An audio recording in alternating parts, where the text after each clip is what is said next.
Yeah, so I thought about reaching out to you. I studied physiology at Chapman, and the physiology of the sympathetic nervous system really has everything to do with, human conscious experience. That since a very early age, all people get stuck and remain within a subjective experience of reality. The subjective experience is the result of non-real thoughts of self that have no objective connection to the original experience of all children. The rapid formation of thoughts underneath the context of there being something wrong with me causes a multitude of 30 or 40 triggers, which individually become pattern recognition responses that cause the recreation of these original momentary experiences. And so the entire human drive for more, more, more, more, more, all group thinking, and, inescapable fear of failure, where, a big test is coming up. Well, you see, we anticipate a test in the same way we would anticipate a bear in a cave.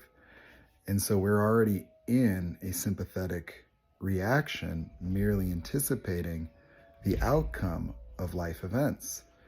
And so this is an inescapable, paradox where the inclusion of human language was a rapid development that did not allow for the evolution of the central nervous system to eliminate the tunnel vision that is only necessary in organisms that do not have the ability to consciously navigate reality.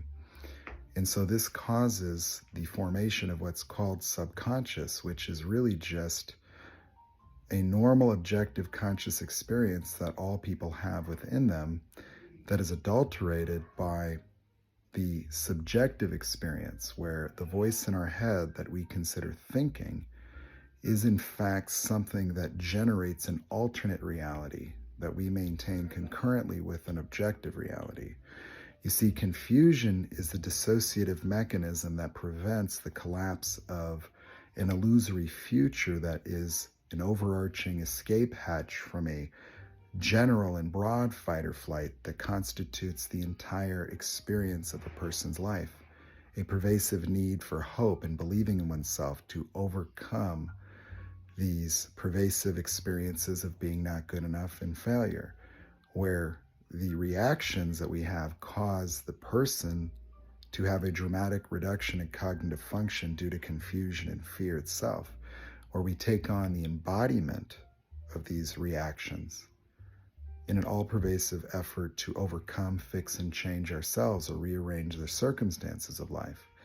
And so the fear of failure, the heartbreak that people experience, where we think that we're not good enough for someone else, is really just this inescapable sympathetic nervous system reaction where most of what we call adult emotions are in fact anomalous and involuntary sympathetic reactions that are absolutely easy to address and eliminate. And that's where meditative practices worked. People who meditated would relax the sympathetic nervous system, and then the tunnel vision would go away, and the inclusion of the obscured realities that were objectively always there would now be included in the person's wakeful experience. And so I tried to, or wanted to try to explain, you know, enlightenment in modern psychological terms, and using physiology was able to bridge the gap. And I've been using my own methodology for causing anybody of any age, without any, you know, asking of any previous mental health problems, that they can escape that experience immediately, and so it's actually quite easy and simple.